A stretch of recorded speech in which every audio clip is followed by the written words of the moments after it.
বাংলাদেশে নয়, ভারতেই শান্তিরক্ষী বাহিনী পাঠানো উচিত বলে মন্তব্য করেছেন স্বরাষ্ট্র উপদেষ্টা অবসরপ্রাপ্ত লেফটেন্যান্ট জেনারেল জাহাঙ্গীর আলম চৌধুরী। সকালে নারায়ণগঞ্জের পূর্বাঞ্চলের ফায়ার সার্ভিস অ্যান্ড সিভিল ডিফেন্সের মাল্টিপারপাস ট্রেনিং গ্রাউন্ডে আন্তর্জাতিক স্বেচ্ছাসেবক দিবসের উদ্বোধনীতে সাংবাদিকদের প্রশ্নের জবাবে স্বরাষ্ট্র উপদেষ্টা এই মন্তব্য করেন। বলেন, দেশে জাতীয় ঐক্যে যে ডাক দেওয়া হয়েছে তা ভারতীয় ষড়যন্ত্র মোকাবেলা এবং দেশের শৃঙ্খলা রক্ষায় ইতিবাচক সাড়া ফেলবে।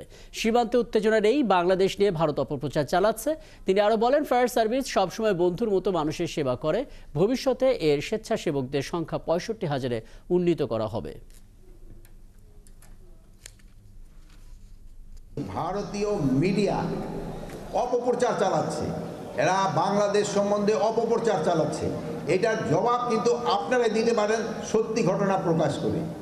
এটা ভারতের একটা কি বলবো, মানে এইরকম একটা নগণ্য প্রচার, একটা মিথ্যা প্রচার, এটা অন্য দেশের প্রতি যে করতে পারে এটা শুধু ভারতীয় মিডিয়াই পারে, অন্য কোনো দেশের মিডিয়া মনে হয় এরকম পারে না।